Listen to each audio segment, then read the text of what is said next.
The first signs of the end never arrive with thunder. They do not roar like a crashing wave or blaze like a comet across the sky. They come quietly, like a cough in a crowded room, like a crack forming beneath fresh paint, like the faint smell of smoke long before the flames. In the city of Meridian, people went about their days pretending not to notice the silence growing around them. Stores still lit up in neon, drones still zipped through the sky delivering packages, and the government screens still played their loop of cheerful announcements. Temporary shortages, temporary rationing, temporary setbacks, progress is underway. But the whispers told another story. Elena Alvarez walked the long road to her school every morning with the weight of a secret pressing against her ribs. She was a teacher, 36 years old, and tired in ways she could not name. Her students were children of a collapsing world, yet they clung to her as if she could explain everything. That morning, the line at the water station stretched around the block. Mothers clutched empty containers, fathers argued with ration guards, and the air buzzed with tension. 2 liters per family today, the guard barked. 2 liters? That's not even enough to cook rice, someone shouted. Elena kept walking, pretending not to hear, though the voices burrowed into her ears. She felt ashamed carrying her own ration canister. Teachers were granted an extra allowance by the city council. Privilege never felt so heavy. By the time she reached the school gates, her throat was dry. Dust clung to her shoes. The playground was empty. Not because children didn't want to play, but because the swings and slides had been stripped away for scrap metal months ago. Her classroom smelled faintly of mildew. She arranged her books, most outdated, most irrelevant to a world drowning in crisis, and welcomed the students one by one. Their faces were thinner each week. Their questions were sharper. "Miss," a boy asked, raising his hand before the lesson even began, "why did my dad say people are stealing water at night?" Elena froze. She glanced at the other students. Their wide eyes waited for her truth, but she could not give it. Instead, she smiled softly. "Sometimes, when people are scared, they do desperate things," she said. "But remember, fear is not forever." The boy lowered his hand, unsatisfied. The others whispered to each other. Elena's heart twisted. Children were supposed to dream of futures, not worry about thieves in the night. Cale across the city, Cale moved through shadows. He wore a gray jacket, his hair slicked back, his eyes sharp as knives. He was not the kind of man who waited in ration lines. He was the kind of man others paid dearly to avoid them. He stood in a dim warehouse, watching as a shipment of illegal purifiers was unloaded from the back of a truck. Each unit could clean 500 liters of water a day. To the government, they were contraband. To Cale, they were gold. A desperate woman approached him, clutching a bundle of coins. "Please, my children, just 1 unit. I'll pay anything." Cale examined her coins. Worthless in this economy. He shook his head. She dropped to her knees. "Please, they're sick. I'll work for you. Cale lifted her to her feet with surprising gentleness. "Keep your dignity. Come back when you have something of value." He turned away before he could see the tears in her eyes. Cale told himself he was no villain. He had grown up in the slums, had stolen his first meal at the age of 8, had watched his sister die because a hospital refused treatment without payment. "The world never gave me anything," he often thought. "Why should I give it anything back?" But in quiet moments, when no one was looking, he wondered if he was simply another vulture circling a dying world. Dr. Liu on the outskirts of Meridian. Dr. Armand Liu studied the Earth's decline from a laboratory filled with humming servers and flickering lights. He was 60, his hair white, his back hunched from years spent leaning over data screens. He had once been celebrated, a climate scientist who warned of danger long before it became undeniable. Now he was ignored. The council dismissed him, As an alarmist, corporations branded him a pessimist, and the public drowned his voice beneath entertainment feeds. Yet his data was clear. Rivers across the northern continent were dry. Crop yields had fallen by 60%. New pathogens spread faster than any vaccine could counter. And the models showed something worse. A chain reaction spiraling beyond control. He dictated into his recorder, his voice hoarse but urgent. "We are no longer approaching collapse. We are inside it. Adaptation must begin immediately. Genetic, engineering, relocation, alternative food systems, cybernetic augmentation. Survival is possible, but not as we are. Humanity must change, or it will not endure." He paused, staring at the blinking cursor. He knew the council would never listen, but perhaps one day someone else would. Whispers in the streets. That evening, Elena walked home past shuttered stores and hollow-eyed faces. She passed a group of teenagers carving symbols into walls, spirals, broken circles, marks of rebellion. She passed a woman selling vials of clean water that smelled faintly of bleach. At the market, an argument broke out over the last sack of rice. Voices rose, curses flew, and then a fist landed. The crowd scattered. The sack burst open on the ground, grains scattering into the dirt like wasted hope. Elena felt the weight of the day pressing harder. She wanted to scream, but her voice stayed trapped in her throat. She tightened her grip on her ration canister and kept walking. When she reached her apartment, she found her father sitting by the window staring at the darkening skyline.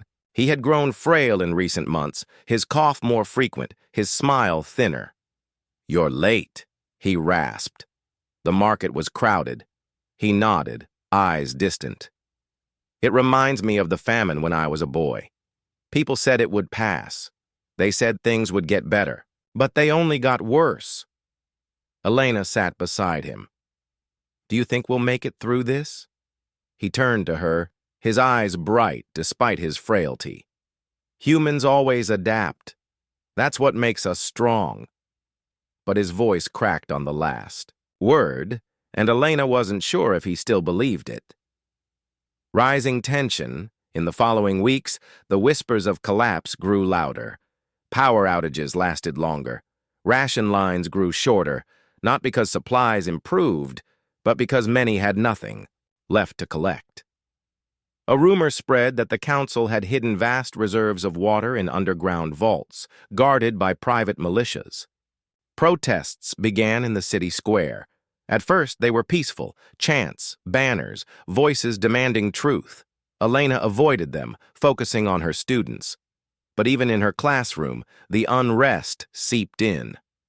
"Miss," a girl asked one morning, "why do people say the government lies?" Elena hesitated. "Sometimes leaders make mistakes. Sometimes they don't want us to worry." The girl frowned. "But aren't we already worried?" The class fell silent. Elena's hands trembled as she picked up the chalk. She had no answer. Fire in the night. It happened on a Thursday. A protest turned violent when a drone fired into the crowd. Nobody knew if it was an accident or an order. But when the smoke cleared, 3 bodies lay on the ground. The city erupted. By nightfall, buildings burned. Sirens wailed. Drones patrolled overhead, their red eyes glowing like demons. Elena watched from her balcony, her students' faces haunting her thoughts. She imagined them huddled in fear, their parents screaming in the streets below. Far away, Kyle counted his profits as demand for his goods tripled overnight. And Dr. Liu, alone in his lab, whispered to himself, "It's begun." Smoke over Meridian. By the next morning, the city of Meridian was unrecognizable. The clean, humming order of its streets had given way to broken glass, burned-out vehicles, and ash drifting like black snow.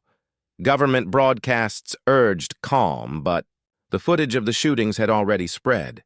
Everyone had seen the bodies. Everyone had seen the drones fire. The whispers had grown teeth. Elena clutched her father's hand as she led him down the stairwell of their apartment. The smell of fire lingered, and she didn't trust the building to hold. Outside, the streets buzzed with panic. Families fleeing, looters breaking into shops, people clutching water canisters like treasure. "Where are we going?" Her father wheezed. "To the school," she said. "It's safer there. The council protects institutions." But even as she said it, she doubted herself. When they reached the street, a woman rushed past them, clutching a child to her chest. Her eyes were wide, her face streaked with soot. "Get out while you can," she cried. "They're sealing districts. Nobody knows who they're letting through." Elena's grip on her father's hand tightened. She wished she had the strength to carry him, but she could only keep walking. The Market of Ashes. Meanwhile, Cale walked calmly through the chaos. The warehouse had tripled in value overnight, and he was a man who knew how to turn fire into fortune. His lieutenants loaded crates of purifiers and packets of engineered seeds into armored vans. One of his men, a nervous youth with shaking hands, asked, "Boss, should we leave? People are crazy out there. They'll tear us apart if they find out what we've got." Cale lit a cigarette, his gaze steady. "People are always crazy when they're hungry. Fear is just another market. As long as they need what we sell, we're safe." But even Cale felt the unease crawling beneath his skin. He had seen riots before, but never like this. This was no longer desperation. It was collapse. Later that night, a mother slipped into his warehouse, bypassing guards with a trembling determination. She carried a necklace, silver and worn. She held it out with both hands. "Please," she begged. "It belonged to my mother. It's all I have left. I'll trade it for water." Cale stared at the necklace. He knew it was worthless compared to the tech he hoarded. But something in her eyes, the wildness of survival, reminded him of his own sister long ago. He nodded toward one of the guards. "Give her a purifier unit." The guard's eyes widened. "Boss, that's—" "Do it," Kyle said sharply. The woman's relief poured out in tears. She clutched the unit like a newborn, whispering thanks as she disappeared into the night. Cale turned away, telling himself it didn't matter. But for the first time in years, the weight of profit felt heavy. The scientist's solitude in his lab, Dr. Liu watched the city burn on a dozen screens. Each one showed a different district. Fires, mobs, armed drones. He leaned heavily against the console, his breath shallow. "This was avoidable," he whispered. "If they had listened 10 years ago, 20. The servers around him hummed, processing endless simulations. Each one ended the same: failure. Crops gone, ice gone, people gone. He opened a private file, a manifesto he had written in secret. Not for the council, not for the corporations, but for whoever might come after. It was titled, "The Last Horizon." Its opening line read, "Survival will demand transformation." He uploaded copies to hidden networks, hoping someone, anyone, would find it. His fingers trembled as he pressed send. For the first time in decades, he felt lighter. He knew he might not live to see the outcome, but the idea was out there now, free. The children, Elena managed to reach the school with her father, only to find it nearly deserted. A handful of teachers sat in the staff room, their faces pale, their voices low. "They've closed the northern gate," one whispered. "Nobody gets in or out without council approval." "Supplies won't last," another muttered. "We should leave while we can."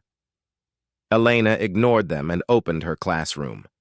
To her surprise, half a dozen students were waiting, sitting silently, at their desks. They looked at her with wide, frightened eyes. "Miss Alvarez," one asked, "are we still having lessons?" Her throat tightened. She wanted to tell them to go home, to hide with their families, to forget about lessons and chalkboards. But instead, she nodded. "Yes," she said softly. "As long as we're here, we'll keep learning." She picked up a book and began reading aloud, though her voice trembled. The children listened in silence, and for a brief moment, the world outside felt distant. But in the pit of her stomach, Elena knew it was only a matter of time before the whispers broke down the doors. A city in ruin. By the third day, Meridian was a city divided. The wealthy had barricaded themselves in fortified towers, hiring mercenaries to protect their stockpiles. The poor roamed the streets in desperate packs, scavenging anything they could find. The council's broadcasts grew, harsher. Obey curfew, stay indoors, violators will be punished. Few listened anymore. At night, the fires painted the sky red. The sound of drones overhead became constant, like the hum of angry wasps. Somewhere in the city, someone screamed every hour. Elena sat by her father's bed, holding his hand. His cough had worsened. She knew he needed medicine, but pharmacies had long since been looted. She felt powerless. "I dreamed of your mother," he whispered. She was standing by the sea. The water was clean again. The air was clear. She was smiling. Elena blinked back tears. "That sounds beautiful." He squeezed her hand weakly. "Promise me, Elena. Promise me you'll keep going no matter what." Her voice broke. "I promise."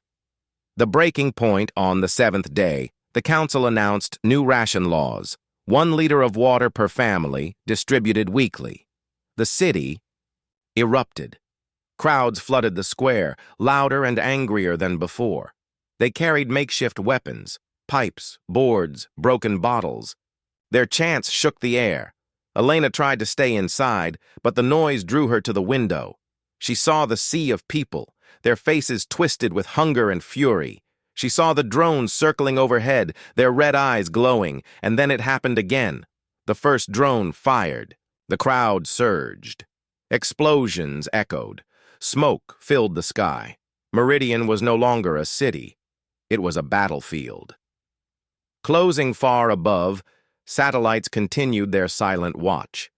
One by one they flickered and died, their signals fading into the void. But not all went dark. Some relayed fragments of Dr. Liu's manifesto, bouncing his words into the ether. Humanity has always adapted, but the last horizon demands more than adaptation. It demands transformation.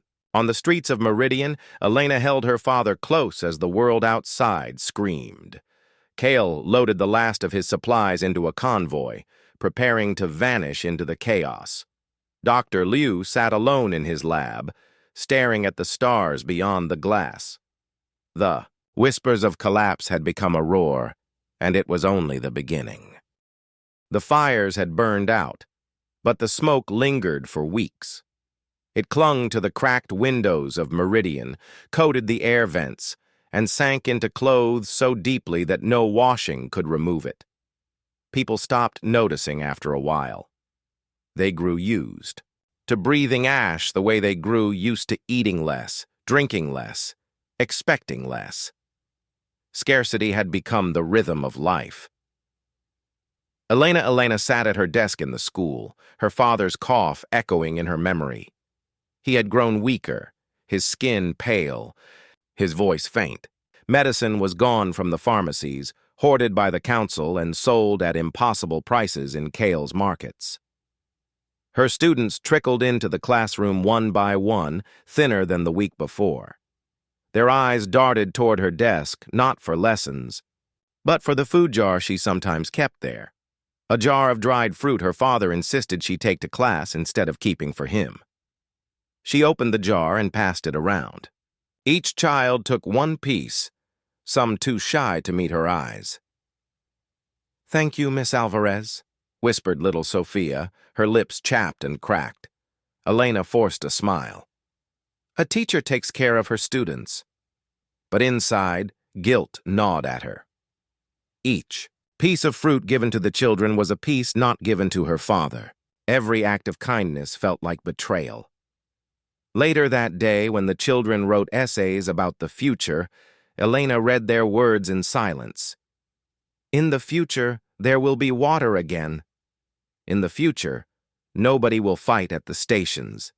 In the future, I will have enough to eat. Her throat closed. She folded the papers, unable to comment, unable to write lies in red ink. Kale's empire swelled with every passing day. Scarcity was a fire, and he had learned long ago how to walk through flames without burning. The warehouse now thrummed with activity. Purifiers stacked to the ceiling, sacks of engineered grain smuggled in from the borderlands, crates of dried protein powder. People lined up outside, desperate shadows waiting their turn, but Kale did not sell to everyone. He had rules. Payment first, loyalty second, pity never. That night, 2 men from a rival gang stormed into his office. Their leader, a thick-set brute with a scar across his jaw, slammed his fist on the desk. "You're bleeding the city dry," he snarled. "You think we'll let you control it all?" Kale leaned back in his chair, smoke curling from the cigarette between his lips. "I don't control scarcity. The world does. I just survive it better than you." The brute drew a knife, but before he could move, Kale's men stepped from the shadows, rifles raised. The office filled with silence so sharp it could cut glass. Kale's voice was calm, almost gentle. "Walk away. You have 2 choices. Fight me and starve, or work for me and live. Decide wisely." The brute hesitated, then spat on the floor and left. Kyle watched him go, knowing this was only the beginning. Rivals would come in waves. Scarcity made people dangerous, but he was more dangerous still. Dr. Liu in his lab, Dr. Liu's body ached, but his mind raced. He had stopped sending reports to the council. They deleted them unread. Instead, he poured his energy into the last horizon, his growing manifesto. He wrote of ecosystems failing, of crops dying, of water wars rising. But he also wrote of possibilities, genetic engineering that could allow humans to metabolize new food sources, cybernetic enhancements to survive toxic air, consciousness transfer into digital realms. He spoke to the recorder as though speaking to the future itself. Scarcity is not merely the absence of resources, it is the failure of imagination. We are clinging to old ways of living, expecting the earth to forgive us. It will not. To endure, we must become something new. He coughed violently, blood flecking his lips. Age and illness clawed at him, but he pressed on. He had no family left, no legacy but this. If anyone survived, perhaps his words would light their path. Hunger and violence, scarcity revealed the best and worst of people. One afternoon, Elena saw 2 women fighting in the street over a loaf of bread. The loaf split, scattering crumbs into the dust. Both women fell to their knees, clawing at the dirt to gather what little remained. Children cried, watching their mothers degrade into animals. Elena turned away, shame burning her cheeks. She could not watch, but she also could not stop it. That night she found her father weaker than ever. He tried to hide it, but his eyes betrayed him. "You need medicine," she whispered. He shook his head. "You need strength. Don't waste it on me." But she couldn't let go. She thought of Kyle's markets, of the black bags exchanged in alleyways, of the risks. She had always despised men like him, but now desperation gnawed at her.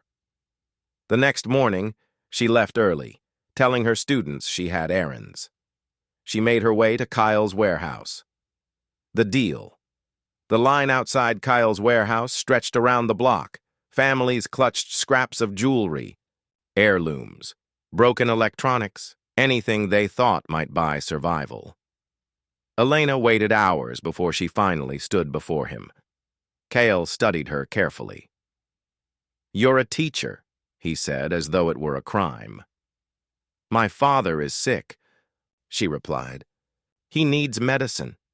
Medicine is worth more than gold these days, she swallowed. I don't have gold, but I can work. I can teach. I can... Kale cut her off with a wave. Knowledge won't fill a stomach, but... He leaned forward. Children trust you. That makes you useful. Elena stiffened. What are you suggesting?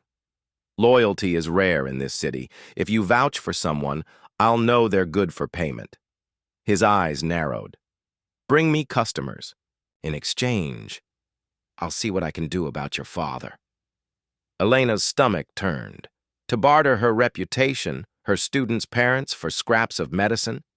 But then she thought of her father's cough, his pale face, his fading strength. She nodded, though her voice trembled.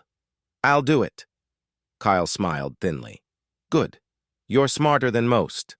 The riot's scarcity tightened like a noose. The council announced new cuts to food rations, half portions, indefinitely. The city erupted again. Thousands stormed the distribution center. Soldiers fired into the crowds, but the mobs pushed forward. Trucks were overturned, storage silos ripped open. People trampled one another for sacks of grain. Elena was there, not by choice. She had gone to the center hoping to find food for her students. Instead, she was swept into the chaos. She shielded Sophia, the small girl clinging to her leg, as the crowd surged. Gunfire cracked. A man fell beside her, blood pooling in the dust. She forced Sophia behind a wall, heart pounding. The child sobbed into her chest. Stay quiet, Elena whispered, her own voice shaking. She saw people kill for bread that would not last a week. She saw mothers beaten to the ground, their children screaming. She saw soldiers fire without mercy, and she knew this was not scarcity anymore. This was war. Ashes of the riot. When the smoke cleared, the distribution center was nothing but ruin. The ground was littered with torn sacks, empty crates, and bodies covered hastily with sheets. Flies swarmed before the medics arrived. Elena walked home in silence. Sophia still clutching her hand. She had managed to return the girl to her family, though the mother's hollow eyes told Elena she would not forgive the danger her daughter had faced. Her own father sat waiting, his cough ragged, his body thin as paper. You shouldn't have gone, he whispered. I had to try, Elena replied. The children are starving. And what about you? His voice cracked. What about me? Tears burned her eyes. I don't know how to choose anymore. He squeezed her hand weakly. Then don't choose. Just survive. The rest will come later. But Elena wondered if there would even be a later. Kale's reckoning. Kale watched the riots from a rooftop balcony, cigar smoke curling in the air. The chaos below was good for business, but he saw the danger in it too. Hungry people grew reckless. Desperate people forgot fear. His lieutenant approached. We lost 2 trucks last night, hijacked before they reached the warehouse. Kale's jaw tightened. By who? Refugees from the northern gates. They've formed militias. They're armed. Kale tapped ash from his cigar. Then we'll remind them who runs this city. That evening, his men raided the refugee camp. Shots echoed through the alleys. Crates were reclaimed. Families scattered like frightened animals. Kyle stood among the wreckage, unmoved. But when he returned to his office, he found the necklace on his desk, the silver necklace the desperate mother had traded days earlier. He didn't remember leaving it there. For the first time in years, he poured himself a drink and couldn't finish it. Dr. Liu's broadcast. Dr. Liu's body was failing. He slept in his lab now, too weak to make the walk home. His cough rattled through the empty rooms. Still, he worked. He activated an old transmitter, its range limited, but enough to reach hidden frequencies. He recorded his message. People of Meridian, people of Earth, the age of scarcity is upon us. What you suffer is not temporary. It is the new reality. To endure, we must change who we are. Not tomorrow, not in some distant age. Now. The last horizon is here. He sent the transmission into the void.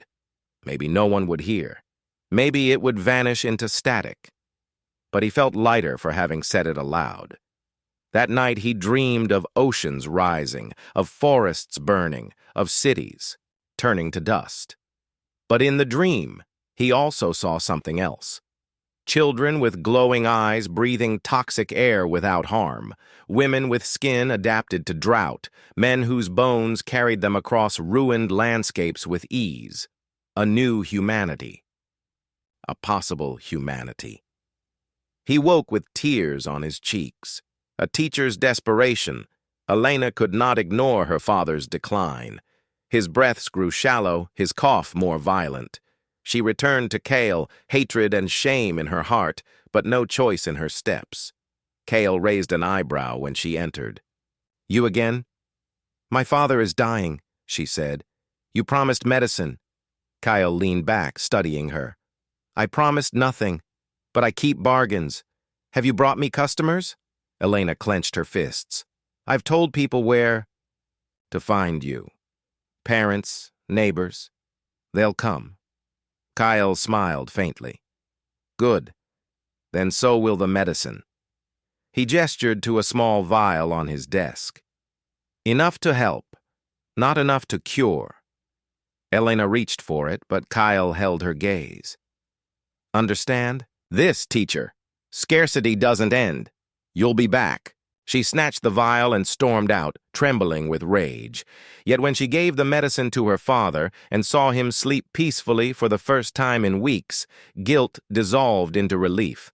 For one night at least, she could pretend they were safe. A world-unraveling Meridian's streets grew emptier. Stores closed, then vanished. Water stations became battlegrounds. The council's broadcasts grew shrill, filled with threats and empty promises. One afternoon, Elena's students asked her to tell them a story. Not a lesson, not a lecture, a story. So she told them about the old world, about rivers that ran clear, about fields golden with wheat, about laughter in playgrounds. Their eyes shone with wonder, as if she were describing a fairy tale. When she finished, silence filled the room. Then Sophia whispered, "Miss Alvarez, do you think the world will ever be like that again?"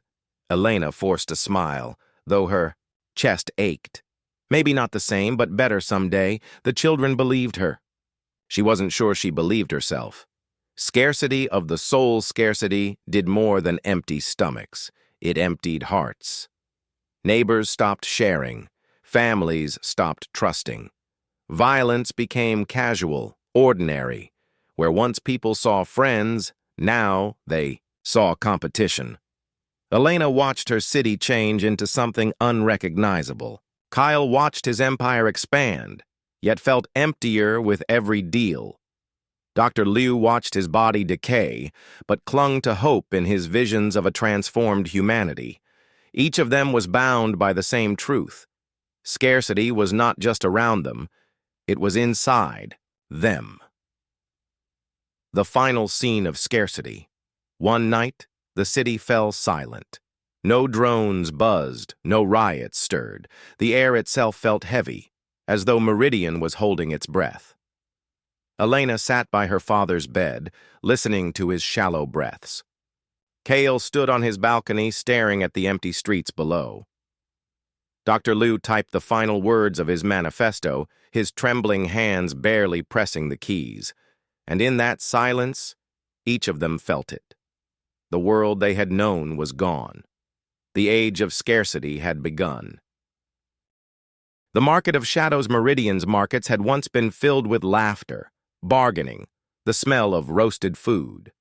Now they were hushed, fearful places where whispers carried more weight than coins. Elena ventured into one such market at dawn. Stalls were nothing but sheets of metal and broken crates, guarded by men with rifles. She held tightly to the few trinkets her father had insisted she take. His old wristwatch, her mother's necklace. At the first stall, a woman examined the necklace, biting it between her teeth. "Pretty, worthless. I'll give you half a loaf. Elena swallowed. It's silver. It has value. Value? The woman laughed bitterly.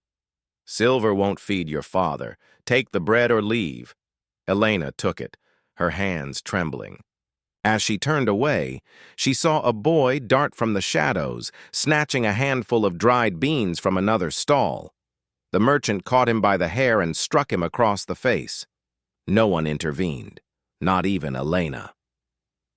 Walking back, she realized how quickly cruelty had become ordinary. Civilization had been built on rules, laws, kindness, fairness. Now it was fragments, scattered in a marketplace of shadows. Kyle and the council's fall Kyle received word that the council had fled. Their private convoy left in the dead of night, heading toward the rumored southern sanctuaries. Rami grinned when he heard. That's it, boss. You own this city now. Kyle didn't answer. He stared out over Meridian, smoke curling in the distance, streets fractured into warring blocks. Owning the city meant owning ruins. Boss? Rami pressed. Kyle finally spoke. You can't own ashes, you can only choke on them. Yet even as he said it, Kale knew the power vacuum would draw others. Militias, warlords, desperate mobs. If he didn't claim the city, someone else would. He lit another cigarette, exhaling slowly. Prepare the men. If we're all that's left of order, then order will wear my face. Dr. Liu's visitor, Dr. Liu, awoke one night to a sound he hadn't heard in weeks, footsteps that weren't his own. He struggled to his feet, staggering toward the lab's entrance. A figure stepped from the shadows. A young woman no older than Elena's students, her hair tied back, her eyes sharp with hunger and determination. "You're Dr. Liu," she said. He coughed violently. "I was. Who are you?" "Call me Mara. I heard your broadcast. Not all of it. Just fragments. Enough to know you're right." Liu's heart pounded. Someone had heard him. His words hadn't died in static after all. "What do you want from me?" he asked. "To learn," Mara replied. "To carry your work. If you die, it shouldn't die with you." For the first time in months, Liu smiled. Then maybe civilization isn't lost. Maybe it's just passing to new hands. He gave her a bundle of drives, his life's work compressed into fragile fragments of data. Take them. Protect them. The future needs memory. Elena's father one night. Elena's father didn't wake. He passed quietly, his hand still curled around hers, his face peaceful for the first time in years. Elena sat by his side for hours, unable to move, unable to breathe. When dawn came, she whispered, "I'll carry your fragments, Papa. I promise." She buried him in the courtyard of their crumbling building, marking the grave with a small stone. No funeral, no hymns, no neighbors gathered. Just her voice, trembling against the silence. Afterward, she walked into her classroom, her students waiting with wide, anxious eyes. She smiled for them, though her heart was breaking. "Today," she said softly, "we'll learn about memory." And she told them of her father, his laughter, his stories, his belief that fragments could be enough. A city of fragments Meridian splintered fully in the weeks that followed. The north side belonged to militias of refugees, building barricades from burnt cars. The east was ruled by Kale's men, their black market empire now the closest thing to government. The west lay abandoned, a graveyard of silence where no one dared to walk. The south gates became the only way out, guarded by mercenaries demanding outrageous tolls for passage. The city had fractured, but life continued. Children still played in the alleys, though their games were of soldiers and scavengers. Lovers still met in secret, though their embraces carried the weight of goodbye. Fragments of civilization lingered, stubborn against the void. Closing reflection, Elena. Kale and Dr. Liu each held on to fragments. Elena clung to her father's memory, teaching her students stories of a world they might never see. Kale clung to power, even as he questioned its meaning. Dr. Liu clung to hope, passing his legacy to the next generation before his body failed. Meridian was broken, but in its fragments, seeds of something new stirred, uncertain, fragile, but alive. And perhaps that was enough. The city no longer breathed. It rasped.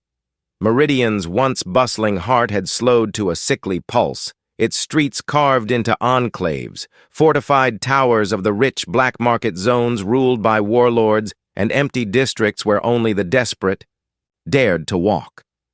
The council still sent out broadcasts, their faces pale behind polished glass screens. Order is being restored. Scarcity is under control. Trust in your leaders. But even the loyalists turned off their receivers. No one believed anymore. The council's words were fragments, just like everything else. Civilization was unraveling thread by thread. Elena's classroom of ghosts. Elena's classroom had once been filled with the sounds of pencils scratching, children whispering, laughter slipping past her warnings. Now, silence reigned. Only a handful of children came each day: Sophia, Mateo, twins Leon and Kai. She noticed their cheeks were hollow, their bodies thin. Mateo no longer raised his hand eagerly. He sat slumped over his desk, his eyelids heavy. Elena began teaching less from books and more from memory. Stories of history, of art, of a time when people painted murals for joy instead of slogans for survival. She knew the children might not see such a world again, but she refused to let it vanish from their minds. One morning, Sophia brought a scrap of paper, folded and stained. "Miss Alvarez," she whispered, "my mama says we might leave the city. Go south. She says there's food there." Elena unfolded the scrap. It was a crude map, marked with a thin line leading beyond the walls. Her chest tightened. "Is it safe?" Elena asked. Sophia shook her head. "Mama says nothing is safe, but staying here is worse." Elena pressed the map back into the child's hand. "Keep it close, don't lose it." She smiled faintly. "Sometimes, fragments are all we have." Kale's fragile throne, Kale's warehouse, had grown into a fortress. Armed guards patrolled its perimeter, and every deal was brokered through steel doors and scanners. Yet, the stronger his fortress became, the more fragile Kale felt. He sat in his office, counting numbers that no longer mattered. Credits, gold, jewels, currencies of a broken world. People would soon stop trading trinkets for survival. They would come with weapons instead. His lieutenant, the wiry man called Rami, entered with a grim face. "2 of our caravans didn't return. The refugee militias are getting bolder." Kyle stubbed out his cigarette. "Then we take their leaders, cut off the head and the body collapses." Rami hesitated. "And if the body doesn't collapse?" Kyle's eyes narrowed. "Then we burn it." That night, Kyle led his men into the refugee quarter. The camp was little more than tents and scavenged wood, but desperation had made it fierce. Families clutched knives and pipes, standing between Kyle's soldiers and their meager supplies. Kyle's men fired warning shots. The camp scattered. But in the chaos, Kale saw something that stopped him. A child, no older than Sophia, holding a stick like a sword, standing in front of his mother. For a moment, Kale froze. He saw himself years ago, when his sister had stood in front of him the same way, protecting him from a world that never cared. Rami tugged his arm. "Boss." "Orders." Kyle exhaled slowly. "Leave them. We've taken enough." It was weakness, he knew, but in that fragment of mercy, he felt almost human again. Dr. Liu's last stand, Dr. Liu's body betrayed him more each day. His cough rattled. Through the empty lab, his hands shook as he typed, his vision blurred under the sterile lights. Still, he worked. Still, he recorded. He uploaded the last horizon in fragments, essays, speeches, data packets, smuggled into underground networks. Most would vanish into static, but he hoped at least a few would survive. One night he spoke into the recorder with a rare fierceness. Civilization is shattering, but civilization was never walls or councils. It was the idea that we were stronger together. If that idea survives in even a fragment, then so do we. The rest can be rebuilt. His voice broke. He lowered the recorder, his chest heaving. He knew his time was short. He prayed his words would outlive him. Breaking point. The council finally abandoned its illusion of control. One morning, citizens woke to find the government building barricaded, drones stationed on the rooftops. No officials appeared on screen. No ration announcements came. Meridian had been abandoned by its rulers. The city fractured instantly. Neighborhoods became tribes. Families formed alliances for protection. The old currency vanished. Water, food, and fuel became the only things that mattered. Elena saw it firsthand when she tried to buy bread for her father. The baker, a man she had known for years, shook his head. "I can't sell you this," he muttered. "It's not bread anymore, it's survival." "Please," Elena begged. "He's sick."